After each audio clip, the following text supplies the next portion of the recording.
All right, let me go over a few of these impulse and inelastic collision problems. You've got a bullet, and it's got the following mass. We'll use the kilograms. That's the standard unit. It's fired into a block, 9-kilogram block, on a horizontal surface. The bullet sticks in the block. That makes an inelastic collision. The two objects become one. Those two objects have a speed of 0.40 meters per second. So this is a collision problem. It's two objects interacting. The total momentum before equals the total momentum after. Well, the only thing moving in the beginning is the bullet. It has a mass of 0.0080 kilograms, two significant digits. It's got we don't know the velocity. And when the two objects stick together, the block is 9 kilograms, so together, yeah, that's right. You've got the bullet in the block. This is the bullet and the block. And they have a speed of 0.40 meters per second. So that's how we just multiply these two out and divide it by this, and we should get the answer that I have over here. Two significant digits because the 0.40 has two significant digits. And that's it. Total momentum before, the bullet's momentum because the block was at rest, equals the total momentum after. The bullet plus block have this mass, 9.008. Actually, that's 9.0080, but let's keep it like that. And there you go. Multiply these two and divide by the mass of the bullet. Okay. If the bullet came to rest inside the block in this amount of time, and we use the standard unit seconds, what force did the block of wood apply to the bullet? So the force that the block of wood applied to the bullet will change the momentum of the bullet, and so the force is unknown, but we do know that it was applied for 3.0 times 10 to the negative 3 seconds. That's the force applied to the bullet, actually, yeah. And the bullet has a mass of 0.00. Let's see. Force the wood applies to the bullet, 0.0080 kg. This is the bullet, and it undergoes a change of velocity. The final velocity of the bullet is 0.40 meters per second. Its initial velocity was 450. Its final minus initial. So we're going to get a negative change in velocity and therefore get a negative force. So let's go over this. The force that the block applies to the bullet causes the bullet to change velocity. So it's the mass of the bullet times the change of velocity. There's a negative change in velocity. Of course, that would mean that the force is going to be negative. When you bring it down to two significant digits, you get 1,200 newtons, negative 1,200. What is the force on the block of wood? So if the wood applies a negative 1,200 force on the bullet, then the bullet receives a positive 1,200 force, because when object A, wood, applies a force on object B, bullet applies an equal but opposite force on the wood. That's an action-reaction pair, Newton's third law. So if the bullet receives what force did the wood apply to the bullet?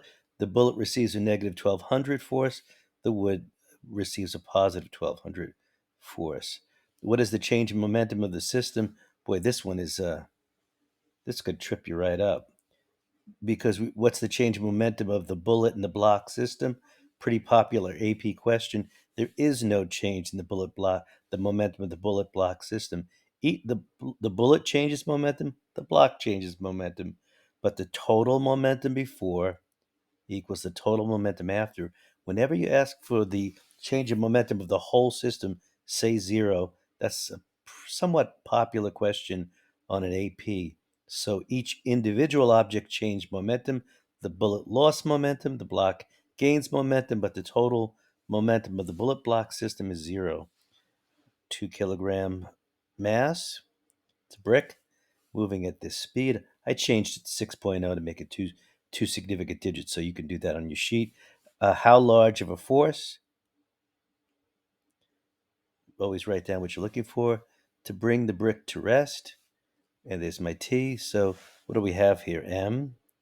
We have M, V, F, and T. Hope you've been using this equation enough that right away you know it's M, F times delta T is M times delta V. The force is unknown. The time is very small, 7.0 I should have written, times 10 to the negative fourth seconds, that's the T given, equals M, which is 2.0, two significant digits, times the change in velocity. If it's at 6.0 meters per second and you want to bring it to rest, that's a change in velocity of negative 6 meters per second, because it's always final minus initial. 0 minus 6.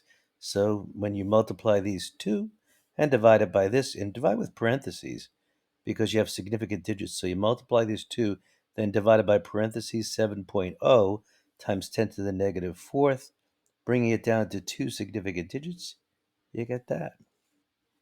Let me just double check.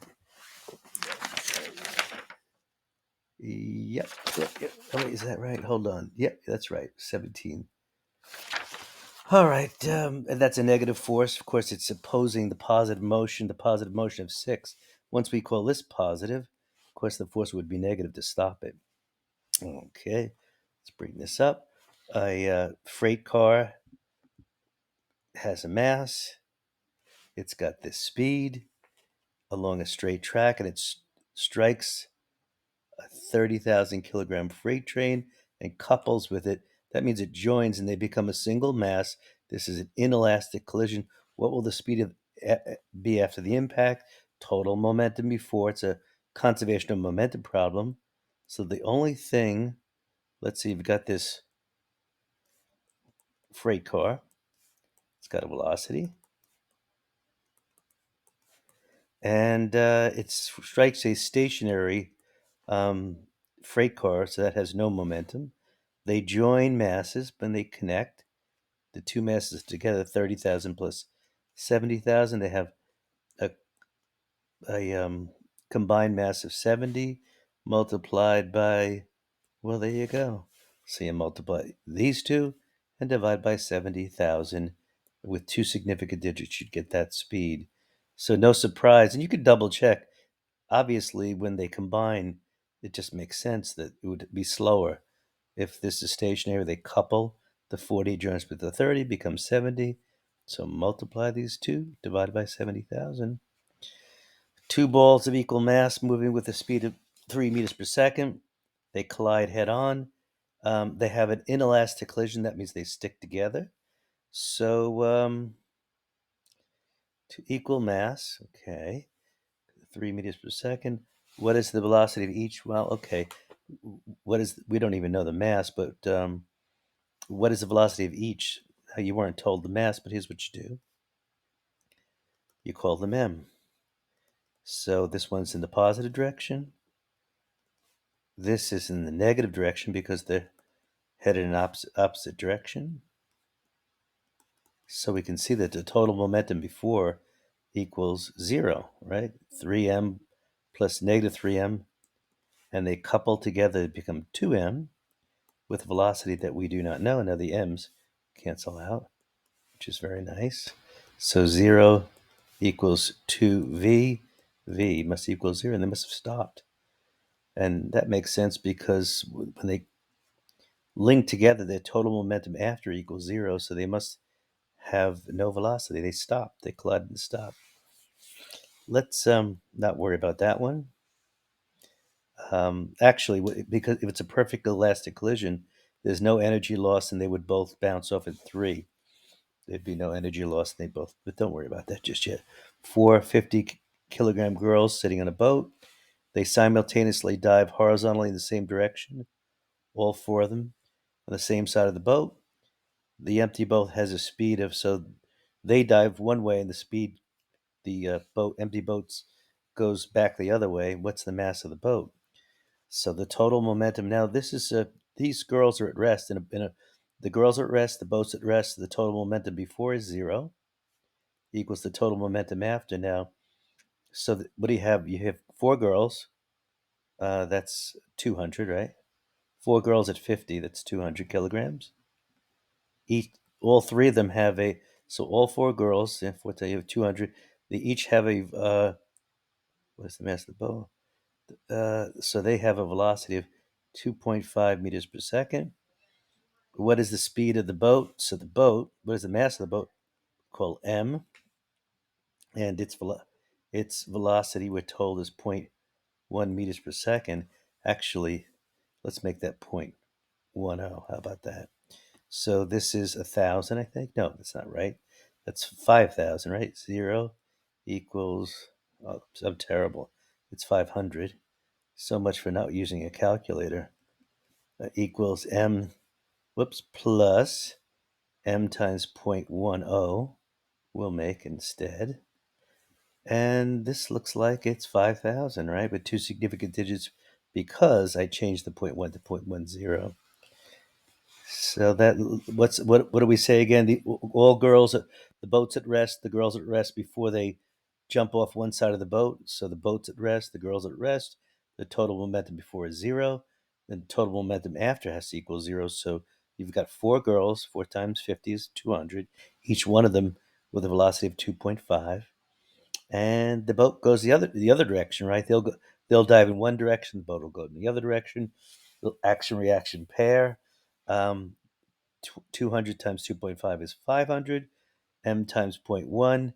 We subtract 500 from both sides. Actually, hold on a second here. You know what I realized? I made a mistake. The empty boat goes in the opposite direction, so I didn't put negative. I should have put negative 0.1, right? If I'm calling this positive, then I have no choice to call the direction the boat goes negative. So I messed up. And I could, good thing, the way I caught it is, look, how could I get a negative mass? It's a good thing for you to learn. How did I know I made a mistake? Because, well, when you subtract 500 from both sides, you get m times 0.1. I thought, that can't be right. The mass can't be negative. And then I realized I made a mistake.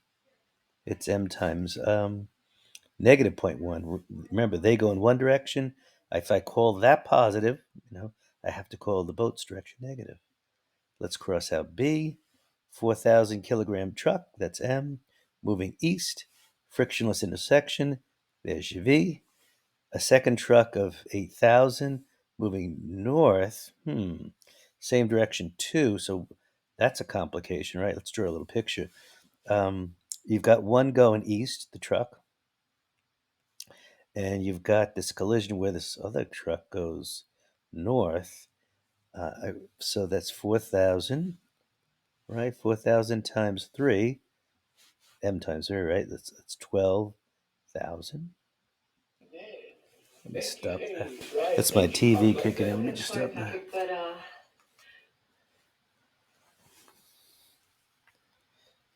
I paused the TV show and never. Okay, here we go. You don't care. So 4,000 at 3, that's 12,000. And then there's an 8,000 truck going 2, right? M times V, 16,000.